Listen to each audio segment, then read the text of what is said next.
नमस्ते गणपतये त्वमेव प्रत्यक्षं तत्त्वमसि त्वमेव केवलं कर्तासि त्वमेव केवलं धरतासि त्वमेव केवलं हरतासि त्वमेव सर्वं खल्विदं ब्रह्मासि त्वं साक्षादात्मासि नित्यं हृतं वच्मि सत्यं वच्मि अवत्वमाम् अववक्तारम् अवश्रोतारम् अवतातारम् अवधातारम् अवानुजानमवशिष्यम् अवपश्चातात् अवपुरस्तात् अवोत्तरातात् अवदक्षिणातात् अवचोद्वातात् अवाधरातात् सर्वतो मां पाहि पाहि समन्तात्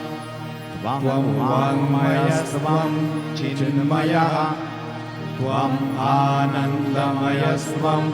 ब्रह्ममयः त्वं सच्चिदानन्दाद्वितीयोऽसि त्वं प्रत्यक्षं ब्रह्मासि त्वं ज्ञानमयो विज्ञानमयोऽसि सर्वं जगदिदं त्वत्तो जायते सर्वं जगदिदं त्वत्तस्तिष्ठति सर्वं जगदिदं त्वयि विनश्यति सर्वं जगदिदं त्वयि प्रत्येति त्वं भूमिरापो नलो नीलो नभः त्वं चत्वारि पदानि त्वं गुणत्रयातीतः त्वं देहत्रयातीतः त्वं कालत्रयातीतः त्वं मूलाधारस्थितोऽसि नित्यं त्वं शक्तित्रयात्मकः त्वां योगिनो ध्यायन्ति नित्यं त्वं ब्रह्मास्त्वं विष्णुस्त्वं रुद्रस्त्वम् इन्द्रस्त्वम् अग्निस्त्वं वायुस्त्वं सूर्यस्त्वं चन्द्रमास्त्वं ब्रह्मभूर्भुवस्वरो गणादि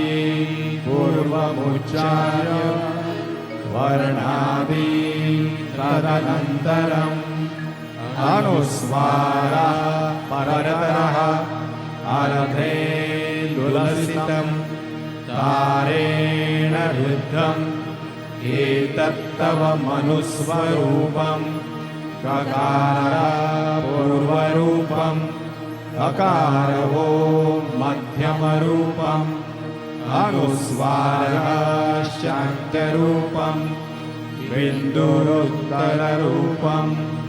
नादः सन्धानं संहिता सन्धिः सैषा गणेशविद्या गणकऋषिः निजृद्गायत्री छन्दः गणपतिर्देवता ॐ गं गणपतये नमः एकदन्ताय विद्महे वक्रतुण्डाय धीमहि तन्नो दन्ती प्रचोदयात् एकदन्तं चतुर्हस्तं पाशमङ्कुशधारिणं रथं च वरदं हस्तैर्बिभ्राणं मूषकध्वजं रक्तं लम्बोदरं शूर्पकर्णकं रक्तवाससं रक्तगन्धानुलिप्ताङ्गं रक्तपुष्पै सुपूजितं भक्तानुकम्पिनं देवं जगत्कारणमच्युतम् आविर्भूतं च सृष्ट्यादो प्रकृतेः पुरुषात्परम् एवं ध्यायति यो नित्यं स योगी योगिनां वरः नमो व्रातपतये